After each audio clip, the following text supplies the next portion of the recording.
So as we are still having our revisions, I want us to also consider the fifth part of our RC filter, which is an RC pi filter.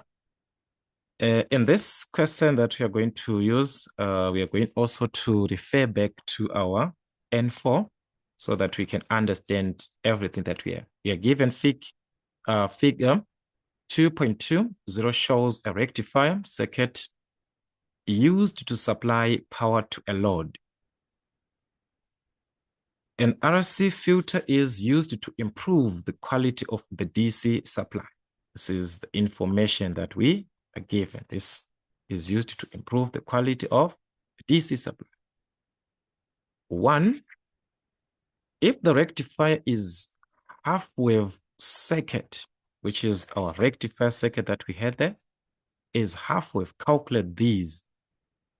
Then 2, you're supposed to repeat this when it is a full wave. When it is a full wave. So we have got a diagram in this case that we are given, and we are asked to, assuming the rectifier output DC and ripple voltage is remaining the same. That is when we are dealing with the full wave. So we're going to start with the half wave. Analyzing our diagram, we do understand that working with an RC filter, which is our RC pi filter, where the series resistor is considered, and we have got a capacitor that is considered. In a normal sense, we're supposed to have a capacitor here. That is our normal sense that we understand. We're supposed to have a capacitor here, okay? Where there is a voltage drop, the VDC across that, which is the one that we are given there, the VDC, the ripple RMS voltage, then to the series resistor, to the second capacitor. So in this case, this is C1.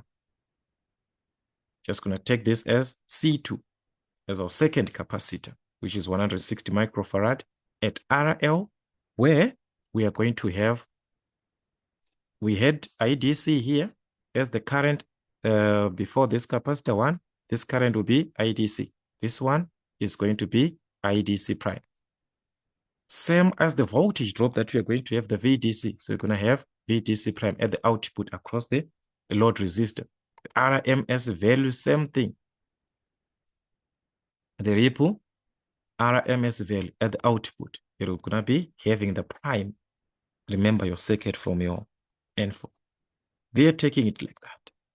So from this one, they're asking you to calculate, number 1, the DC output voltage, which is this one, the output voltage, the DC output. Remember, you're given the DC here. This is the one that is across the first capacitor, which is already given at the input.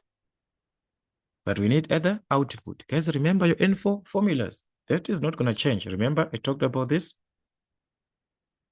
The VDC at the output can be given from RL over L plus RS. This R is for the series resistor times VDC, meaning to say we are talking about the VDC at this one, the VDC that is going to be the first one capacitor and at the second one. So according to this presentation, this will be where the second capacitor is. The first capacitor will be approximately around here.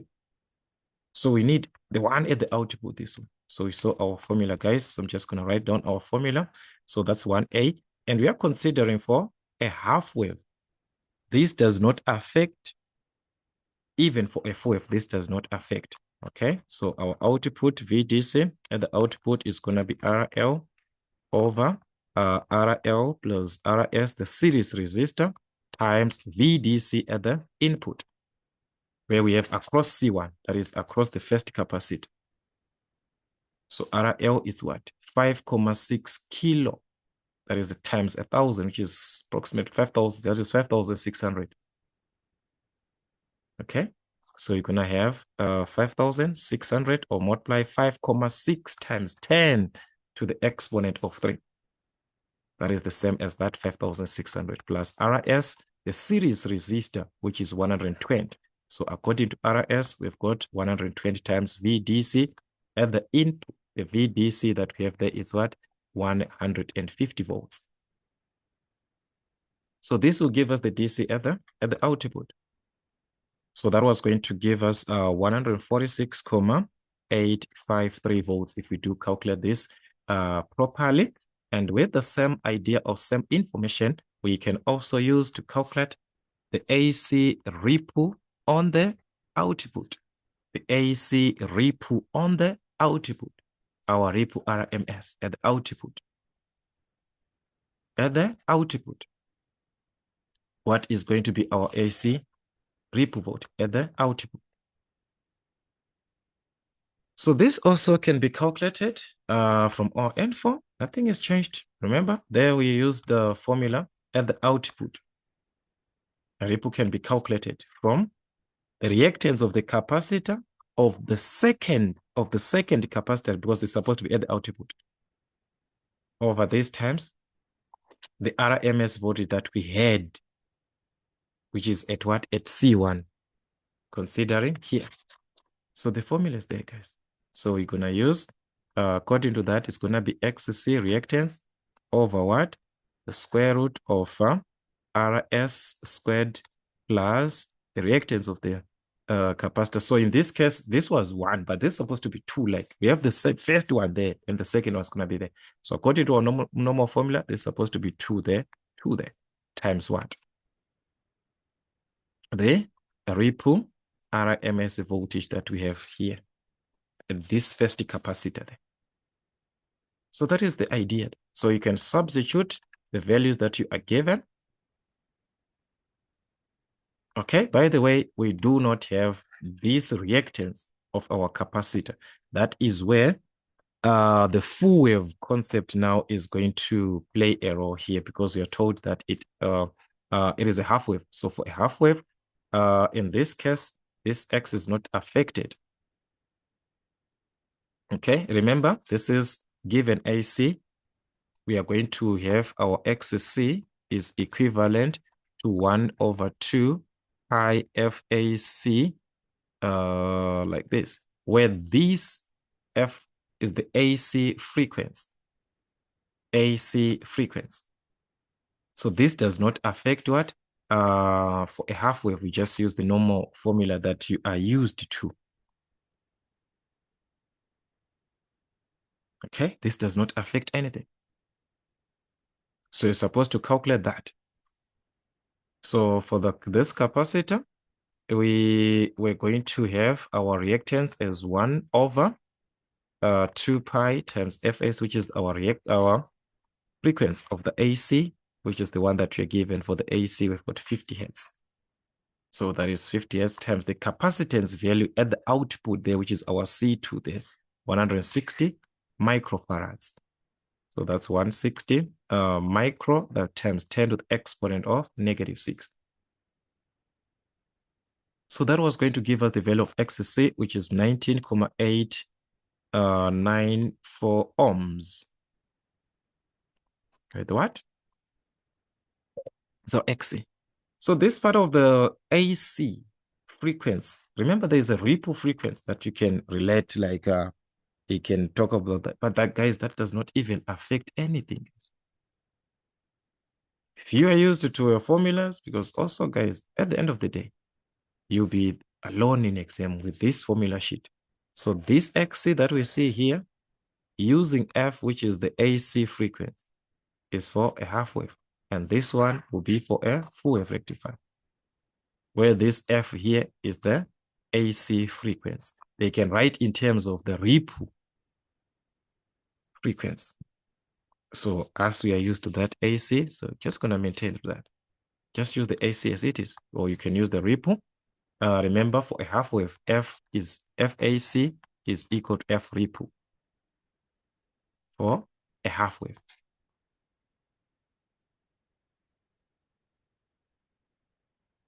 So if you are using the ripple frequency now, it affects your formula. So it is up to you which formula I used it to. The normal one that we have got, where you just need to know, okay, this one is for a half wave, the other one is for a full wave. For a full wave, it's just going to have a 4 here, just like that. So I prefer that way, guys. No problem. So let us just substitute because we've got the reactance at the second capacitor that we calculated at the output, which is 19,894. So that is 19,894 over the square root of, that is RS, the series resistor. So the series resistor is already there, 120.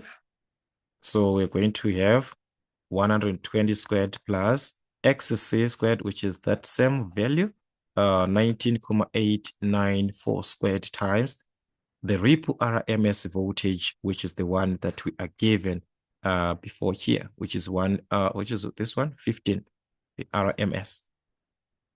The ripple RMS, which is what? Which is 15. So you're going to multiply the 15. So we are going to have the ripple RMS at the output, which was going to be 2,453 volts, just like that. So you must be careful with your formulas. Let's be very, very careful. Your presentation of formulas is supposed to be older. Remember, we are still on a half wave. Then the ripple factor from here, what will be your ripple factor? So as we do understand that at the output, as you are calculating the ripple factor, you must consider what is at the output. What is it that we have at the output? RMS, ripple voltage, and the DC, which is our average DC at the output. At the output across the second capacitor that you'll be having on your diagram. So at the output, we've got all these. We calculated these guys, your RMS, at the output, your RMS ripple, and also your average DC voltage. So you're just going to divide these two. Okay, so that was going to be 2,453 over what? 146,853. So that was going to give us the value of R, which is 0,0165, something like that. 1,67. It's going to be a 7, something like that. Okay.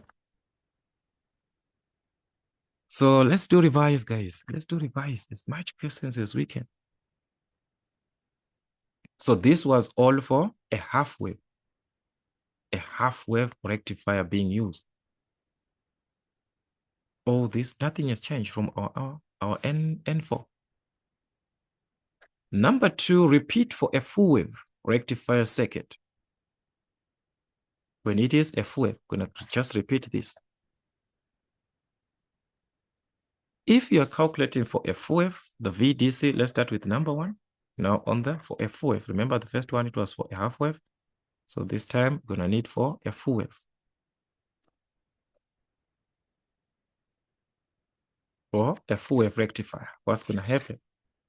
Okay. Let's start with the VDC. Is the VDC going to be affected? Ask the question. If we check on our calculation, VDC is calculated from RL, RS. These are the ones that we need. That is where our VDC, the output, is calculated from. The only thing that can affect being full wave or being half wave is on the reactance there, where I said if it is a full wave, we're going to use a 4. A half wave, just going to use a 2. That if it is, you are using the AC frequency. So meaning to say, this is not going to affect our VDC. So the first part on this number 2 for a full wave, our VDC is not affected. This one, it's just going to remain the same, not affected. So if we move on to the RMS, that is where it is affected, because this value, okay, on B, you use the same formula, guys, as it is, but only that on this formula, this reactance is now affected.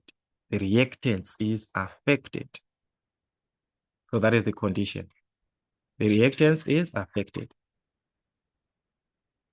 Okay, so that is our B there. So our B, which is on the AC ripple on output, we are going to start with XC first. For a full wave, what is going to happen? For a full wave, we saw that our XC is now given by 1 over 4 pi FC, where this is the AC frequency. So you could have calculated that XC just direct like that. So it's going to be 1 over 4 pi times the AC frequency, which is the 50 hertz. The capacitance value, guys, is not going to change. Same 160 microfarad as it is. 160 microfarad times 10 with exponent of -6. That was going to give us the value of XC, which is 9,947 ohms. With this value, you are now substituting it to calculate the output AC, which is the output ripple voltage. Okay, so that is the condition that it's now affected because of XC reactance at the second capacitor. So that's going to be RS, remember, series resistor 120 we are given, so that's 120 squared plus XC squared, which is 9,947 squared. Whatever that you are going to have here, you are going to multiply it to the RMS ripple voltage that we are given before, which is 15. So that was going to give us the AC at the output. At the output. And that was going to be 1,239 volts if you use your calculator properly. But like I said before, that the XC, because it is calculated either from the AC frequency, or it can be calculated or stated from the ripple frequency. If you are to use the ripple frequency for a full wave, remember, we're talking of a full wave rectifier. Remember that the ripple frequency is equivalent to 2 times the AC frequency. So in that case, your ripple frequency was going to be stated from the AC frequency. Remember, our AC frequency was 50. And this was going to be 100 hertz. So what is the purpose of having the ripple frequency or determining the ripple frequency? It follows that the reactance can be calculated from the normal formula that you are used to when you are calculating the reactance, that formula of 2 pi FC. It is going to maintain it like that, but this F now is representing the ripple. This one, if you are using the ripple frequency, this 2 here, this one is not affected. This one is not affected. It is not affected when you are using the ripple factor. No, when you are using the ripple frequency, because already the ripple frequency has been affected by 2 already. This one, it has been affected. So you do not affect this one by no, which means your formula is affected because of the type of frequency that you are using. So guys, it's up to you. Do you understand it from the ripple frequency where you calculate it first? Or do you just understand from the normal AC frequency that you are given there? But the formula has a 4 when it is for a what? For a full wave. When it is a half wave, we're going to use a 2. But this formula here is not affected. The 2 is not affected to say it's half wave or it's full wave. The ripple frequency is the one that is affected. For a full wave, it's going to be 2 AC. For a half wave, it's going to be what? It's going to be the same as our AC. It is going to be same as our FAC for a half wave. Okay? This is for a half wave rectifier. They will be the same. For a full wave, it's going to be 2. So if you use that, guys, here, you're going to get the same answer. So this is what I'm trying to say. You're going to calculate your XC as 1 over 2 pi times the ripple frequency, because you are using the ripple frequency. So use 2 pi. The ripple frequency, what is our ripple frequency? We got 100 because it's a full wave. You multiply by 2, okay? Times C, the capacitance value is not affected, guys. 160 times 10 to the exponent of -6, 160 microfarads. This was still going to give us the same value of the capacitance, the reactance of the capacitor.